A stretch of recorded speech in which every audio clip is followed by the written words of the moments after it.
Welcome to Strip Cover Lit. I'm Adrian Fort. And I'm Dalton Gentry. And we're here with you for this week's Writer's Quote of the Week.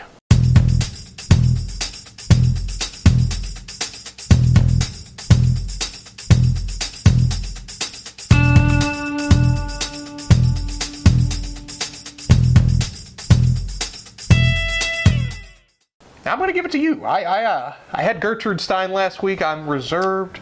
I feel better. Ruin it for me. Luckily, I came prepared. You came prepared. This quote, not exactly a writer's quote, but we're going to see what we can do with it in a writerly context. Don't laugh over me. It comes from Dmitry Pisarev. It is a quote on nihilism. Here's the ultimatum of our camp. What can be smashed must be smashed. Whatever will withstand the blow is sound. What flies into smithereens is rubbish. At any rate, hit out right and hit out left. No harm will or can come of it. How do you feel about that? Did you write that yourself? Are you just making things up again? I refuse to disclose that information. Can we hear it one more time? I think that would be appropriate. Here is the ultimatum of our camp. What can be smashed must be smashed. Whatever will withstand the blow is sound. What flies into smithereens is rubbish. At any rate, hit out right and hit out left. No harm will or can come of it. Okay. Nihilism. Adrian. What is writing if not nihilism? I feel like at this point I should just like sit here and let you dub over me and just you run this. Nihilism.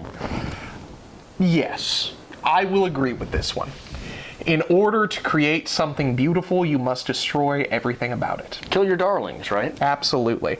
I'm ready to butcher his name, so I'm going to do it on purpose this week. Chuck Palahniuk. Chuck Palahniuk. Thank you. I think if there is a modern equivalent, that man has destroyed so many beautiful things. Right. And created so many more beautiful things from it. So yeah, I agree with that. That is a great writer's quote. You must be willing to destroy that which is holy. You must be willing to destroy anything that you find holy, which we discussed in our 6 Things You Have to Write About Note video. my poignant point here. I'm like, oh, let me just throw that back. You have to...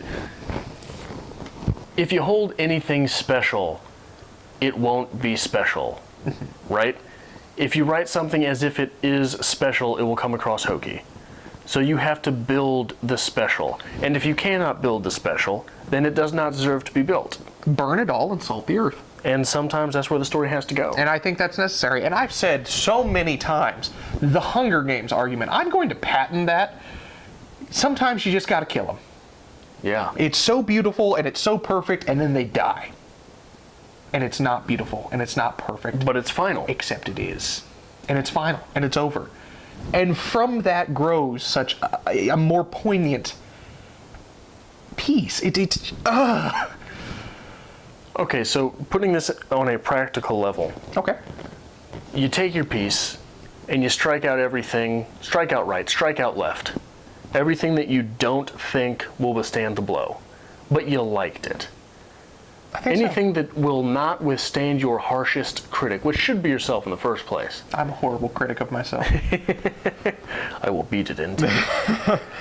But it's necessary, it is. And if you look historically, the big ones, whatever was the big piece of that time, it was different because it took normal convention and turned it on its head. Smashed them. Smashed it. Blew it to destroyed smithereens. And created something new from it. Right. That's necessary.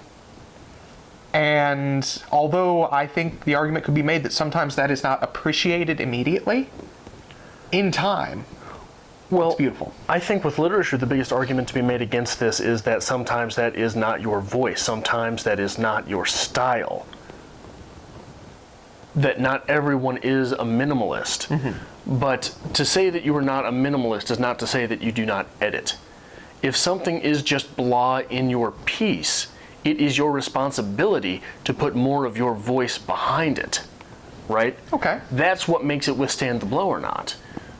This is a big argument I have against cliches in writing, is they do not stand the blow. Sure, it is a stock image. Sure, people at the same period in time understand what you're talking about.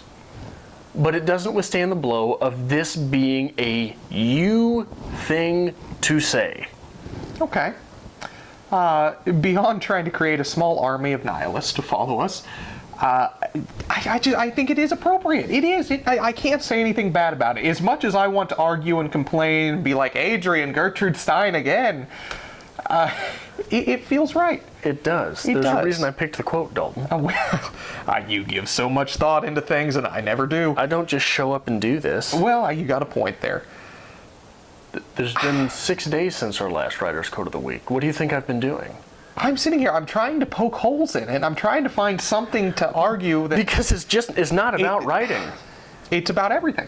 Yeah. It is. But it's so good for writing. It truly is.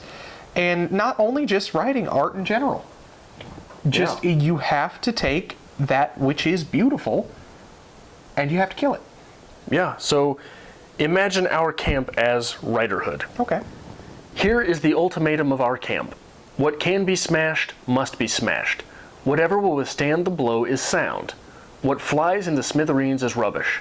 At any rate, hit out right and hit out left. No harm will or can come of it. I think that's the Writer's Workshop in a nutshell. It is.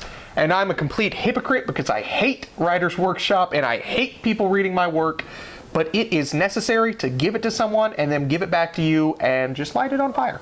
I love Writer's Workshops because I find pain beautiful. You love Writer's Workshops because you're a terrible man. I'm a bully. You like to crush people. Just a bully. You are a bully. But no, it's wonderful. So let us know what the quote meant to you. How are you going to use this quote in your writing? I think that's important. Become a nihilist. Thank you for watching. Thank you for watching another episode of Strip Cover Lit. It is part of our goal to bring you literature. Be that from the writer's perspective, the reader's perspective, be it from film, books, poetry, no matter what. That's part of our goal here. The best of literature and writing almost every day of the week. Right. So if you noticed something here that brought value to your writer's life, we'd really appreciate it if you hit that subscribe button.